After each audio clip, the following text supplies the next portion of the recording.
आपका मेरी new class में आज आप लोगों का स्वागत है।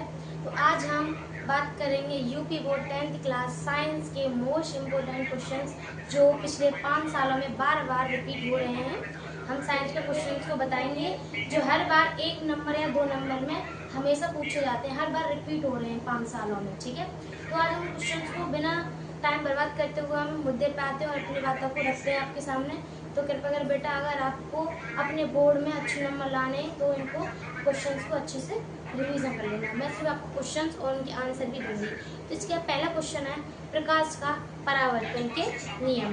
क्या है? पहला क्वेश्चन है प्रकाश के परावर्तन के नियम क्या होते हैं। मैंने आप लोगों को ये समझा दिया था क्वेश्चंस। ठीक है, क्या पढ़ रहे हैं हम? बोर्ड परीक्षा के लिए महत्वपूर्ण प्रश्न। क्या पढ़ रहे हैं? बोर्ड परीक्षा के लिए महत्वपूर्ण। तो पहला क्वेश्चन क्या बताया था बेटा? प्रकाश का परावर्तन। प्रकाश के परावर्तन के नियम बताएंगे हम।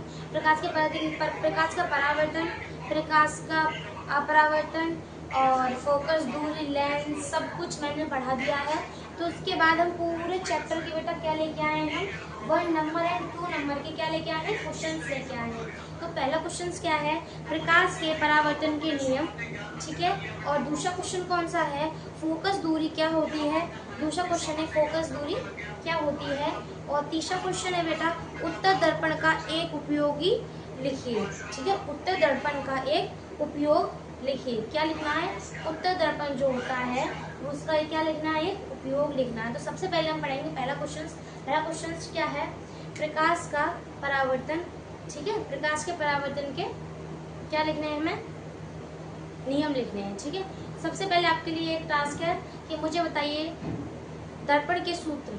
ठीक है, दर्पण का सूत्र और उत्तल लेंस का सूत्र आप मुझे बताइए और कमेंट में बताइए। उसके बाद अगर नहीं आए तो मैं आपको बताऊंगी। ठीक है, उसके बाद हम लिखते हैं प्रकाश के परावर्तन का नियम। देखिए बच्चों क्या होता है प्रकाश के परावर्तन के नियम है। देखिए स्क्रीन पे लिखा हुआ है, क्या है बोर्ड पर?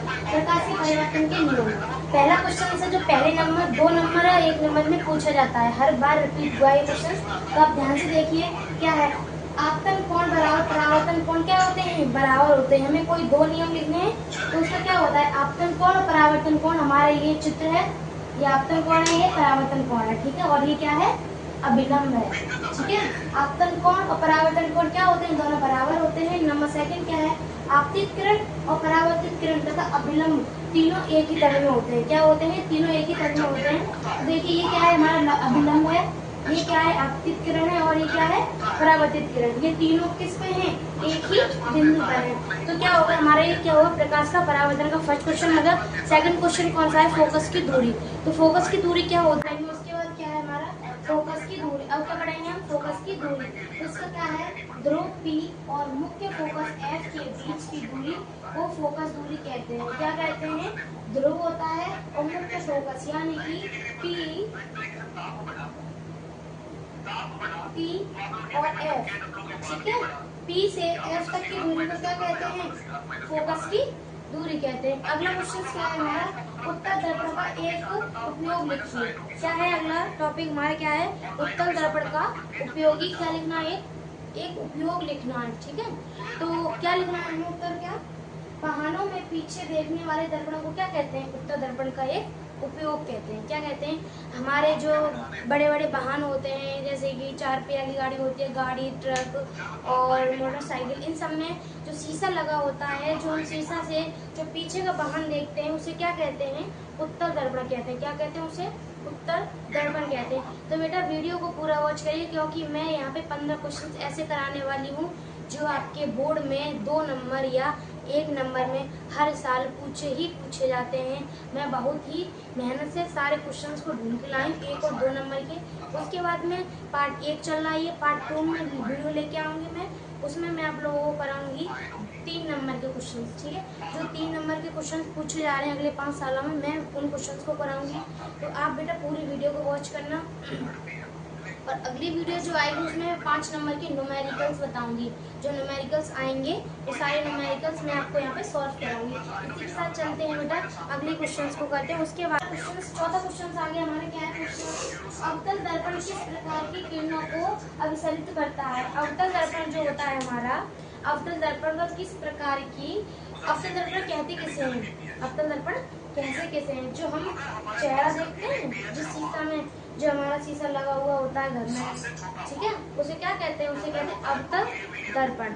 उत्तल दर्पण किसे कहते हैं? जो वाहनों में लगा होता है, ठीक है। उसी प्रकार देखिए, यहाँ पे देखिए 14 क्वेश्चन दे रखा है। अवतल दर्पण किस प्रकार की किरणों को अवशोषित करता है, सॉरी अपसरित करता है, ठीक है। तो आंसर क्या है? मुख्य अक्ष के समांतर आने वाली प्रकाश की किरणों को मुख्य फोकस पर अपसरित करता है। किस पर करता है? जो प्रकाश की किरणें आती हैं, ठीक है, क्या आती हैं? जो प्रकाश की किरणें मुख्य फोकस पर क्या करती हैं? अपसरित करती हैं। प्रकाश की मुख्य फोकस पर कहाँ पे करती हैं? मुख्य फोकस पर, ठीक है। और उसके बाद ये बेटा 5वां क्वेश्चन कौन सा है? देखिए, अपवर्तन किसे कहते हैं? अपवर्तन किसे कहते हैं? मैंने परावर्तन सिखाया था आपको। परावर्तन किसे कहते हैं? उसी का उल्टा अगर कर दो, ठीक है, अगर उसी का उल्टा कर दो, क्या? परावर्तन, ठीक है। अपवर्तन, परावर्तन का उल्टा करोगे क्या होगा? अपरावर्तन, ठीक है। तो उसका हम क्वेश्चन क्या पढ़ेंगे? उसका जो आंसर है कि जब प्रकाश की किरणें, ठीक है, जब प्रकाश की किरणें एक माध्यम से दूसरे माध्यम में प्रवेश करती हैं, जब प्रकाश की किरणें एक माध्यम से दूसरे माध्यम में प्रवेश करती हैं, ठीक है, तो वह उसका मार्ग क्या होता है? इसका मार्ग, जब प्रकाश की किरण एक माध्यम से दूसरे माध्यम में प्रवेश करती हैं, तो उनका मार्ग क्या होता है? बदल जाता है। तो इस घटना को क्या कहते हैं? प्रकाश का परावर्तन। तो हमारे क्वेश्चन हो गए, 5 क्वेश्चन हो गए, अभी 10 क्वेश्चन बाकी हैं, ठीक है बेटा। इस वीडियो को पूरा देखते रहिए, तो आपके 3 नंबर और 2 नंबर आपके पूरे पक्के हो जाएंगे इस चैप्टर से। इस चैप्टर को आप पूरा फिनिश हो जाएगा। उसके बाद हम फिर अगले चैप्टर के आपको इसी प्रकार के क्वेश्चंस कराएंगे। तो इसी प्रकार बेटा हम ले आए 6 क्वेश्चन। 6 में क्या लिखना है? लेंस की शक्ति का ऐसा ही मात्रक लिखिए। लेंस की शक्ति का ऐसा ही मात्रक क्या होता है? बताइए, आप सही बताइए पहले। लेंस की शक्ति का ऐसा ही मात्रक क्या होता है? बताइए। तो देखिए, लेंस की शक्ति का जो मात्रक होता है, ऐसा ही मात्रक क्या होता है? देखियो, डायरेक्टर। क्या होता है? डायरेक्टर, मतलब कि डी। ये आपके एमसीक्यू में पूछा जा सकता है, ये आपके बोर्ड के एमसीक्यू में पूछा जाएगा। क्या? कि लेंस की शक्ति का ऐसा ही मात्रक क्या होता है, ठीक है। इसका 1 नंबर पक्का है अगर आपने याद कर लिया तो, ठीक है। उसके बाद क्या है? 7वां क्वेश्चन है, उत्तल लेंस को अपसारी लेंस क्यों कहते हैं? उत्तल लेंस को अपसारी लेंस क्यों कहते हैं? तो इसको क्या है? क्योंकि यह समांतर प्रकाश किरणों को एक बिंदु पर अपसरित करता है। क्या? क्योंकि ये प्रकाश की किरणों को एक ही बिंदु पर अपसरित करता है, तो इसे क्या कहते हैं? उत्तल लेंस कहते हैं, ठीक है। उत्तल लेंस को अपसरित, इसीलिए इसे उत्तल लेंस का अपसरी लेंस कहते हैं, ठीक है। उसके बाद एक आता है अवतल लेंस। अवतल लेंस को अपसरी लेंस क्यों कहते हैं? इसी का एक क्वेश्चन और है, उत्तल लेंस का अवतल लेंस का अपसारी लेंस क्यों कहते हैं, ठीक है। तो इसका आंसर आप खुद लिख के लेके आना, अगर ना आए तो मैं आपको बताऊंगी, ठीक है। 8वां क्वेश्चन से देखिए, लेंस की शक्ति का सूत्र लिखिए, ठीक है। लेंस की शक्ति का सूत्र लिखिए। ये एक नंबर वाले क्वेश्चन हैं, जिन्हें बेटा आप अच्छे से अगर याद कर लेंगे तो आपके जो एमसीक्यूज आएंगे और 1-1, 2 नंबर वाले जो क्वेश्चन आएंगे आप इन्हें पूरे कर लेंगे। अगर आप पहला बताएंगे लेंस की शक्ति का सूत्र क्या लिखता है, ठीक है। फिर दूसरा है वन डायोप्टर किसे कहते हैं, ठीक है। और सेकंड है, 10वां है वास्तविक प्रतिबिंब किसे कहते हैं, ठीक है। वास्तविक प्रतिबिंब किसे कहते हैं। फिर उसके बाद है आभासी प्रतिबिंब किसे कहते हैं, ठीक है। क्या है? आभासी प्रतिबिंब किसे कहते हैं। उसके बाद 12 अवतल दर्पण का ये उपयोग लिखिए। अवतल दर्पण मैंने आप लोगों को बताया था, अवतल दर्पण कौन सा होता है, ठीक है, उसका एक उपयोग लिखना है यहाँ पे हमें। उसके बाद उत्तल लेंस की शक्ति धनात्मक होती है ऋणात्मक, ठीक है। उत्तल लेंस होता है हमारा, ठीक है। उत्तल लेंस की जो हमारी जो उत्तल लेंस की जो शक्ति होती है वो कौन सी होती है? धनात्मक होती है या ऋणात्मक होती है? तो इसे आप अपने कमेंट में मुझे बताना, ठीक है। अगर ना आए तो ये सारे क्वेश्चंस के आंसर मैं आपको दूंगी, ठीक है। सारे सॉल्व कराऊंगी मैं अगली वीडियो में। अभी काफी देर की वीडियो बन चुकी है, तो इसी के साथ चलते हैं बेटा। अगर वीडियो अच्छी लगी, आपके यूजफुल हो, तो बेटा एक लाइक और एक सब्सक्राइब जरूर करके जाना। और अगर ऐसी वीडियो, अगर आपको और ऐसे क्वेश्चन बोर्ड से रिलेटेड आपको क्वेश्चन चाहिए, तो बेटा मेरे चैनल को सब्सक्राइब कर लेना, जिससे कि मैं आपको सारे क्वेश्चन प्रोवाइड करा सकूँ। इसके साथ चलते हैं बेटा। राधे राधे।